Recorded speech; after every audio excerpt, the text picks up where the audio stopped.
Hello, I'm Greg Jamian, and welcome to Boomer Health at Home.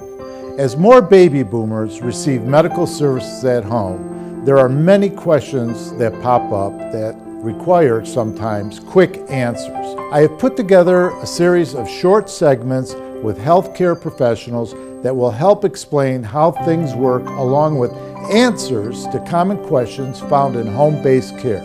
I hope you find the following information helpful.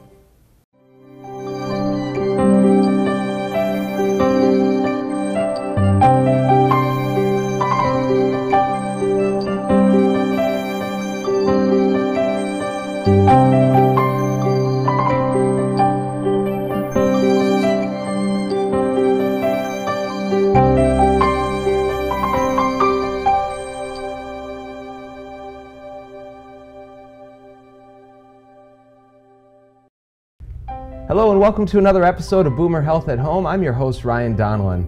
For those looking to lose some weight, it seems the market is super saturated with advice on low-carb diets. Everything's low-carb these days. But what exactly is a carb? How does this impact your diet? And how can a low-carb diet really influence your weight loss?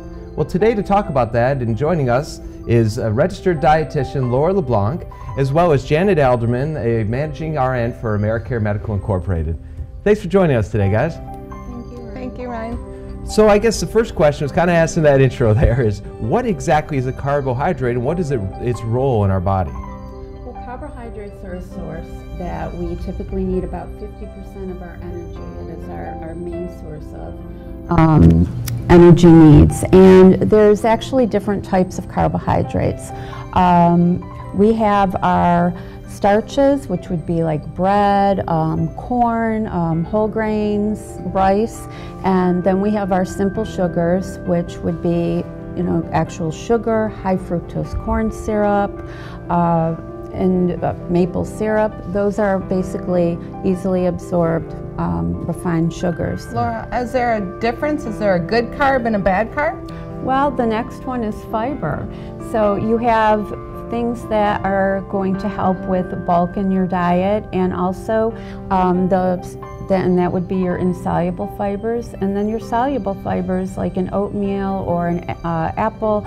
Those can actually help with keeping you fuller and may show some beneficial effects on cholesterol as well. So back to the question of good carb, bad carb. So one with more fiber is better for you as far as a carb goes, or is that how I understand? You get sugar from things like fruit. So you're going to have the added benefit when you're eating fruit of the vitamins, the minerals, and also the fiber.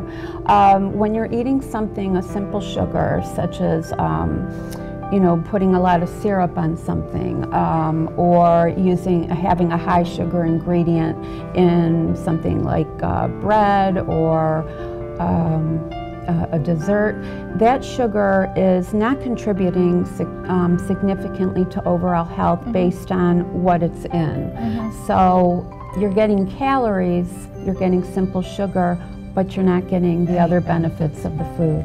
Now, how do these carbs lead to weight gain? Because it sounds like, if it's used for energy, why don't they just burn off on their own? Well, when you, basically, weight loss occurs with a caloric deficit than what you need. If you don't put as many calories as you have been consuming, calories are what make you gain weight.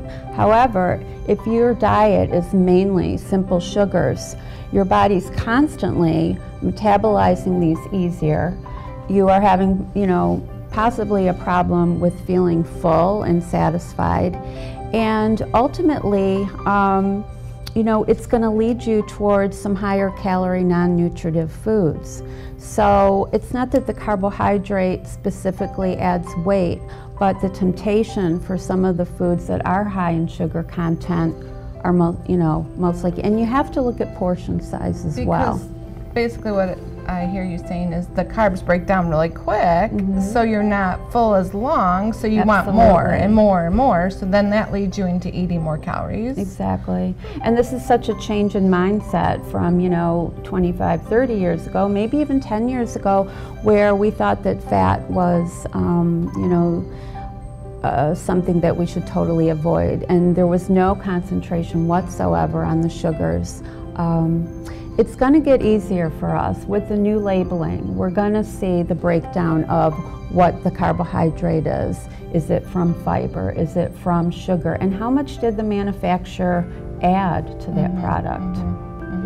You hear that, I mean, with the obesity epidemic in America these days, and carbohydrates get blamed for a lot of it. But then you see other cultures that have heavy carbs in their traditional foods, like the French eat bread with every meal you hear, and the pastas with the Italians and stuff. And I'm sure it's a little bit of a generalization, but how is it that other cultures have managed to avoid the epidemic, but Americans are always struggling with the carbs and all these other diets? When I saw this question, it was really exciting for me. In school, I did a study of the English diet while I was there, and the American diet. And, you know, there was a lot of fish and chips and things like that, but they were actually healthier when we looked at outcome, consumption, and all of that. What I found is that in Europe, portion size is very relative to their ability to keep their weight controlled. Exercise is also a key factor. They have a lot more public transit and ability to get places. There's a lot of walking that goes on. But diet-wise too, typically a larger meal is eaten in the middle of the day and a light dinner. And there's very little snacking. That's what I observed. And I think it's because they're making choices that keep And I them full. agree. They have smaller refrigerators. They do. Yeah. They have the little mini refrigerators. They go to the store every day or every other day, and they walk to the store and they come back, and so there's a lot more exercise going on and smaller portions, and they keep more of the fresh stuff in it. They don't use preservatives as much. Oh, interesting. We should all move there. Yeah. Sounds great. All right. So you hear things about like Atkins diet, paleo diet, and it seems a lot of them are to avoid carbs. What's your opinion on these? My opinion, I've never been a fan of extreme dieting. Like I said, I believe in lifestyle changes and having a whole balanced diet with everything incorporated. However, there are cases where I'll focus more on the paleo diet, where there's certain foods that you avoid, and we have found increasing intolerances to certain grains, to certain carbohydrate sources that once they're removed from the diet, like the gluten and other products, you know, they focus mainly on reducing the dairy and some other sources that actually can be high in nutrition. But getting back to the carbohydrate source, by eliminating some of these, we're seeing improved health. But that's not in everyone's case, and that's sort of, you know, I don't know if everyone will respond as well. The Atkins diet, it promoted significant and quick weight loss because it put your body in a state of, you know, calorie burning. Unfortunately, I have found that with that diet, the long-term success has been much lower. Oh. Is there a certain amount of carbohydrates we need every day? It's all going to be based on your caloric needs, but once you can evaluate that, what you need to look at is mostly like a 50% caloric intake from your carbohydrates. So, of course, those can come from your whole grains, they come from your fruits and some vegetables. Very good. Now, I'm sure you have this conversation being a dietitian with other people in the field. What are some common misconceptions about carbs that you see kind of floating around out there? The biggest one that I see is when new diabetics or existing diabetics are told they cannot eat carbs. And that's a misnomer.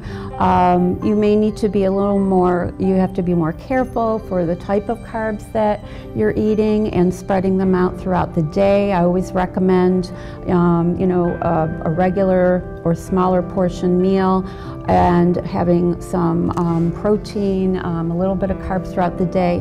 A lot of people are on an insulin regimen that would be beneficial for, and that all carbs are not created equal. And protein, the reason like a diabetic needs protein is because it takes longer to break down, and then the carbs break down quicker is how my non-dietitian mind works. No, that's you're at that's definitely correct. And also something with a little bit of healthy fat can also help reduce that absorption of the carb. But whole grain is also key. But you're right, protein is. And how about someone dining out? What do you recommend as kind of a quick go-to thing for them to order if they're trying to cut back on carbs? Avoid that bread basket, okay? You want to make sure that you are picking from the lighter choices. You're avoiding things like gravies. You're ordering water instead of a beverage that has a lot of calories. And because that's a carbohydrate source right there. I've had patients that have lost over 30 pounds in probably a 6 to 8 month period just by cutting out, the popular sugar pops in their life. Pop or soda, depending what right. part of the country you're from. Even, or even some of the lattes and things like that. Yeah. It's amazing how that can contribute. Right. Gotcha. So we discussed this in a previous episode, but maybe we'll touch on it again. Mm-hmm. Healthy food can be expensive. If you're trying to eat low carbs and all that, what do you think the best option is so you don't break the bank trying to eat healthy? Well, something that's really come to light are the sources of grains and things like beans. Beans are a great way to get protein and to get a good source of carbohydrate, so that and they're much lower cost than meat or dairy.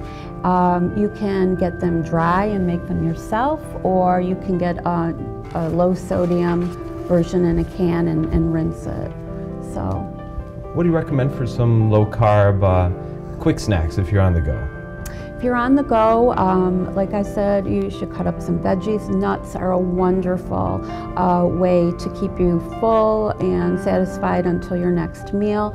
You want to look at the portion size definitely, because they are high in calories, but they're good. They have the good fat. You can keep little yogurt cups in your car. Maybe you have a cooler. If you want to eat out, again, I would go to the Dr. Gourmet website, and you can go ahead of time and you can look at the foods. Would you recommend like almonds over walnuts or anything, or just kind of all? The best is at Costco, the big old container of mixed nuts that, of course, have no salt in it, right? Right. Yeah. That's yeah. That's cut out the sodium too. Yeah. Almonds are preferable to me. That's more of a taste. I think that it's really down to taste. You're getting very similar nutrition with them. Some are higher in vitamins, minerals, but it's preference. Well, good. Now, what is some advice you would give to someone who's going to try to switch to a low carb diet? Like, what kind of things should they, kind of encouragement? Make the transition a little easier. Yeah. Well, what I typically will do with someone I'm working with is we will look at what they're eating. We'll look at how much sugar is there, and we cut the portion. It's kind of like titrating off of a high dose of something. So if you're consuming, tablespoon after tablespoon of sugar, there's a way you can just reduce that. I have a patient was drinking 11 sodas a day. We got her down to 2. My goal eventually is to reduce that further, but those are the kinds of things that I think will prevent people from feeling defeated if they can't do that extreme switch. Slowly titrating gradually. down, and then it becomes a lifestyle change like you were talking about. Exactly, because they're going to feel better overall. Well, great. So it sounds like what you're saying is everyone's body constitution is a little bit different, and it really, working with someone like you sounds like that's a great option for that. So if someone did want to maybe talk to you a little more about some dietary stuff, where can they reach you? They can reach me. My company's name is Mindful Nutrition. I can be reached at 248-408-3591. And they can also email me at mindfulnutritionllc@gmail.com. Well, thank you, Laura. That's all the time we have for today. We could talk Okay. all day, but that's great. Janet, thanks for joining us today. Thanks, Janet. And thank you for watching at home. If you have any questions about any of the content you saw on today's show, please give us a call at 248-288-2270. Thank you for watching.